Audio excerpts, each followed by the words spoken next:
My name's Arias, and welcome to the Thoughtful Free Space, putting your mind to things you might not normally think about.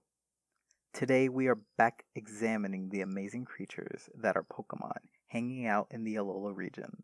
This is the new region for the 7th generation of Pokemon games, and I'm going to talk about something that surprised everyone when they first came out, Alola forms. Now these are alternate Pokemon forms that have not only changed the way they look, but have also changed their original typing and brings new life to the first generation of Pokemon, at least so far. Today, we're going to look at the real-world connections for these Alolan forms and why they have the typing that they have. With that, let's begin.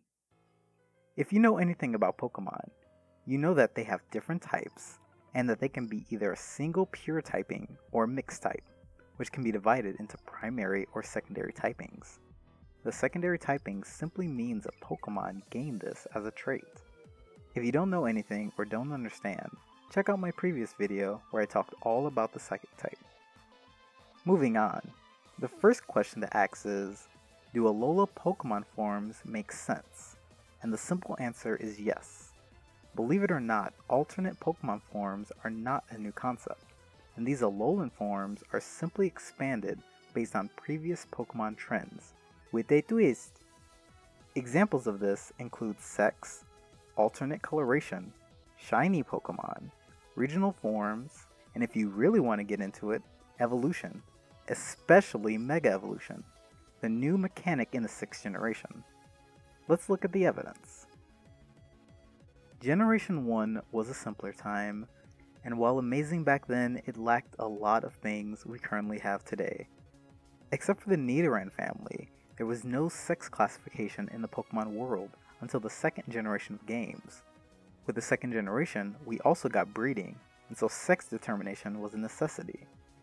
Sex differences is our first example of alternate forms, and as shown in current Pokemon sprites today, male and female Pokemon have different anatomical features.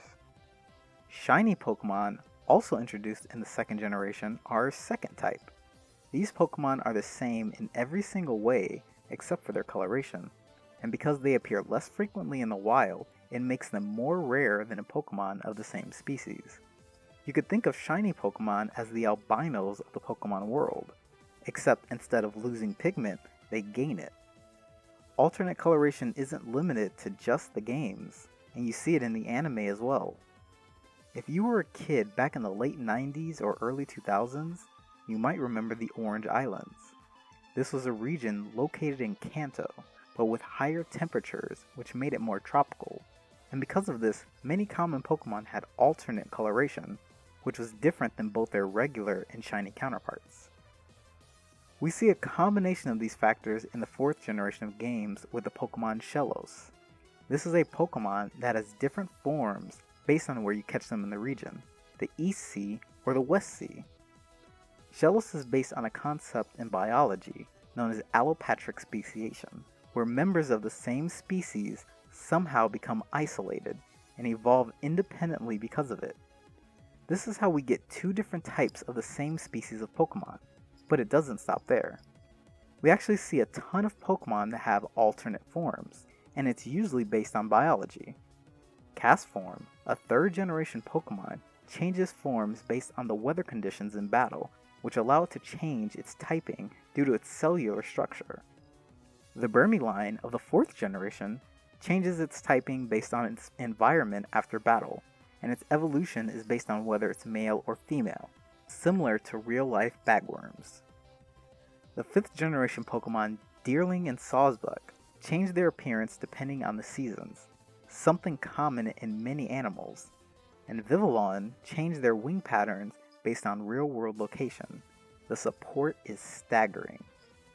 Before feeding into some pancakes though, we can go further talking about evolution. Over the different generations of games, we've seen a lot of form changes. The poster child for this is Eevee, which has 8 different evolutionary forms, the most of any Pokemon. These include evolving by elemental stones, by day or night with friendship, using rocks in the wilderness, or through love. The reason it can evolve in so many different ways is because of its DNA. While other Pokemon don't evolve in as many ways, we do see as much variation. Some Pokemon evolve naturally and can be either 2 or 3 stage, while some need a specific item, either to be used on them or to be held during trading. Some only evolve if they're the correct sex, and some don't evolve at all. The newest type of evolution, Mega Evolution, is a temporary transformation that transforms a Pokemon's power even further, providing a different form and sometimes alternate typings available only to a few Pokemon. I'll stop myself now because all of this is a lot to talk about, but this shows the variety of every type of Pokemon. So I've just shown form changes aren't really a new thing, but what makes the Alola region so special?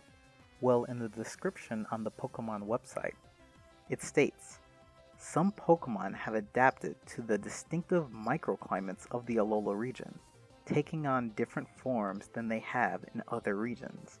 These Pokemon are called regional variants. This makes sense. We've already seen Shellos as a region-locked variant. These Alola Pokemon are just a twist on that concept. It's also important to recognize that it says these Pokemon have adapted, which means they've evolved biologically in order to survive in the region.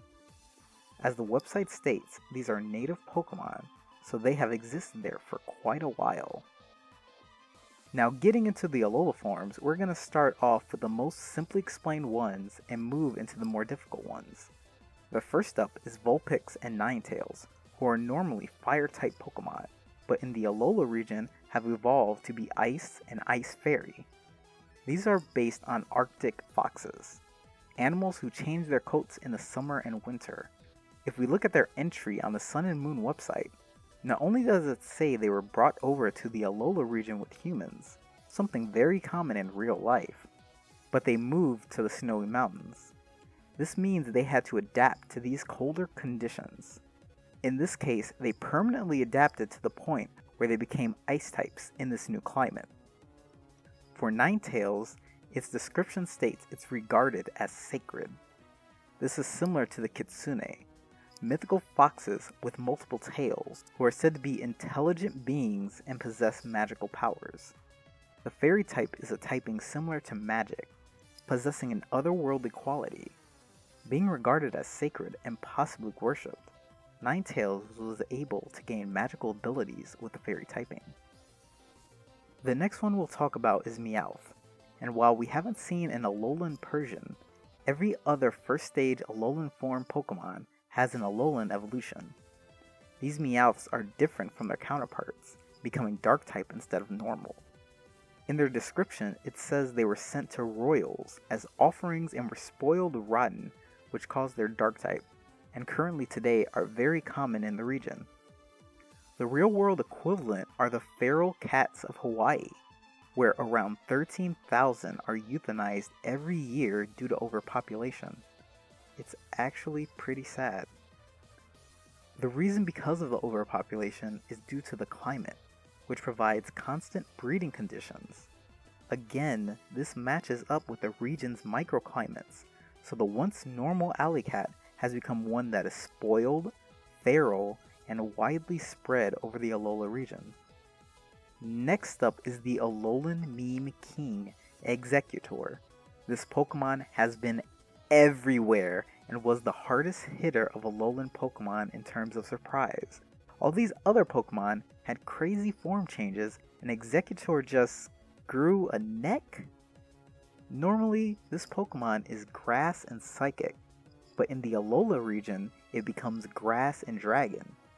In the main series games, Exeggutor's Pokedex entries states that it is originally from the tropics.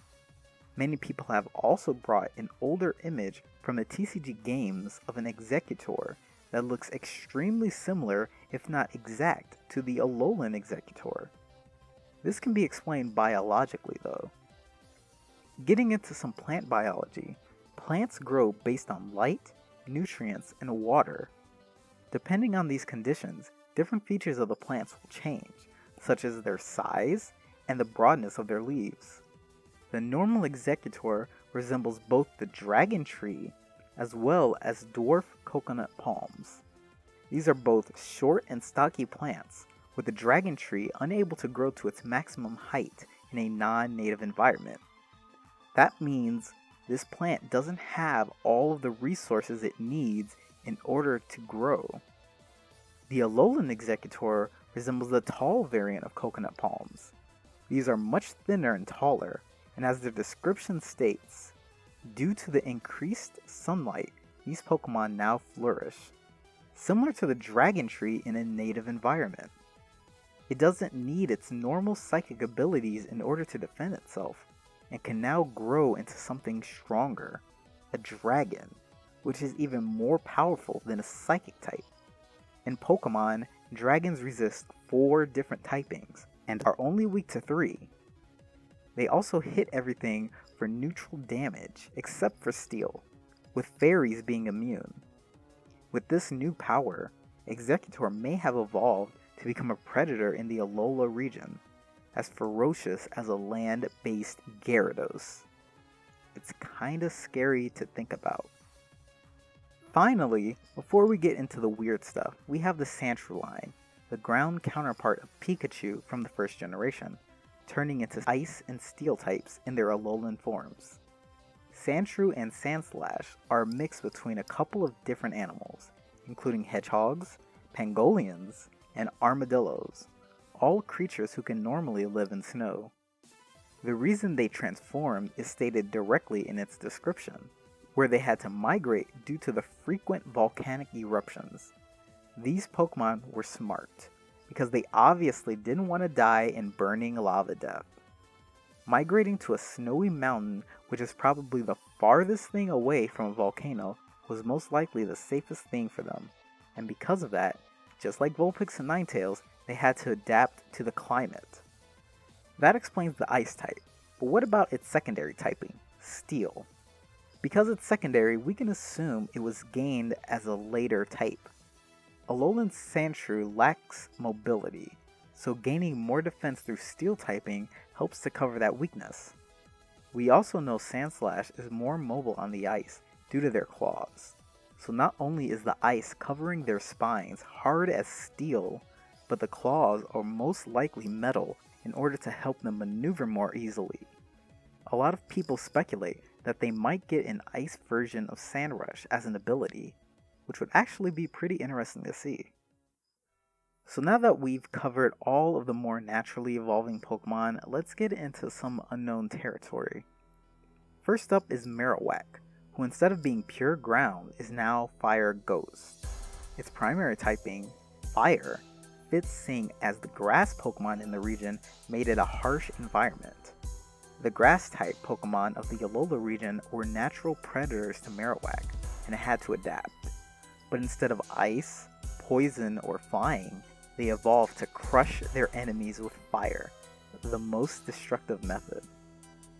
The ghost type is harder to explain, but according to their description, it is said that their great care for their partners allowed them to gain something like a sixth sense and resulted in their changed form. Something like this might normally allude to the psychic type, but with the Marowak line, death is very common. Cubones wear the skulls of their dead mother, which is said to evolve after overcoming the grief of death.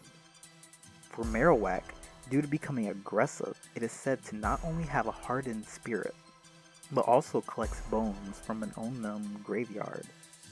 In the first generation of games, a mother Marowak who died trying to protect its child from Team Rocket returned as a vengeful ghost.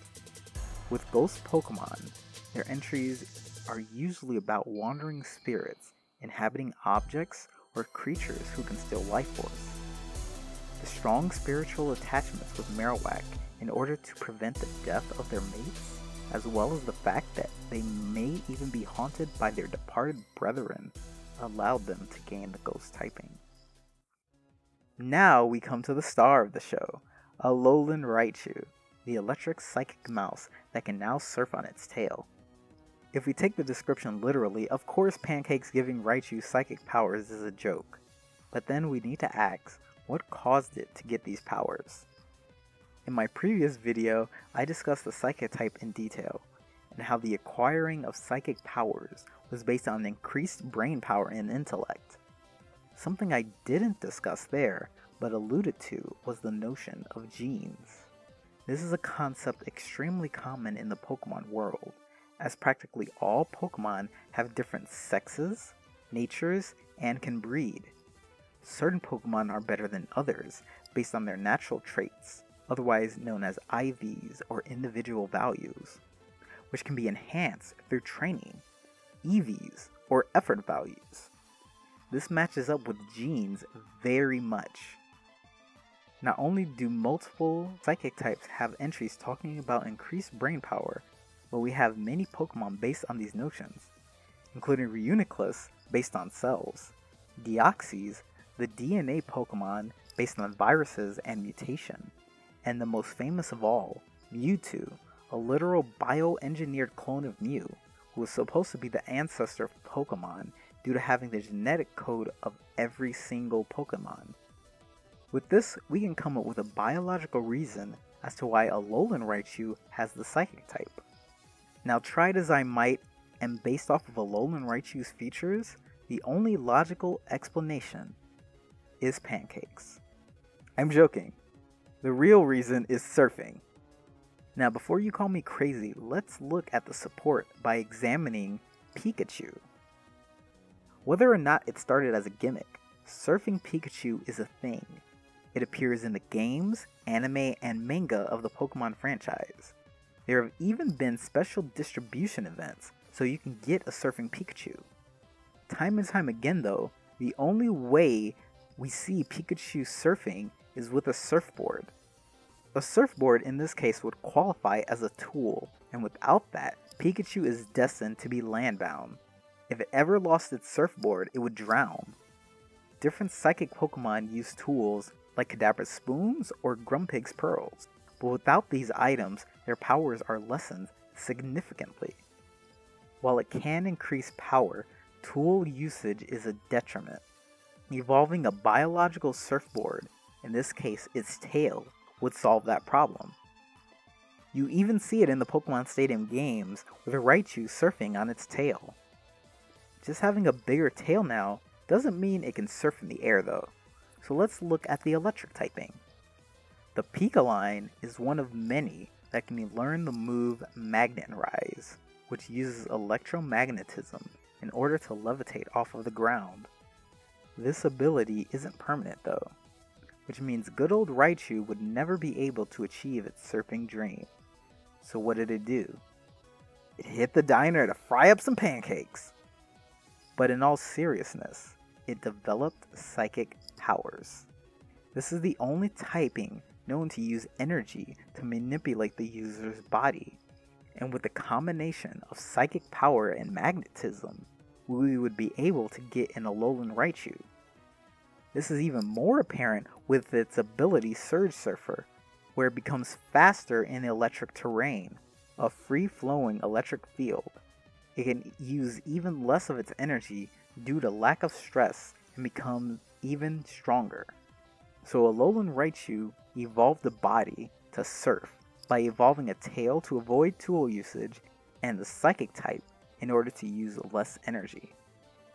And there you have it, descriptions for each Alolan form Pokemon, as well as their relationships to the real world and biological reasons behind their typing. People are wondering if there will only be Alolan forms in Pokemon Sun and Moon, but most likely both forms of Pokemon will exist, or there will be a way to obtain the original forms. Hopefully you all enjoyed it and learned something new, or at least think about it in a different way. If you liked it, show your love with a thumb, and subscribe if you want more. Thank you very much, and stay awesome.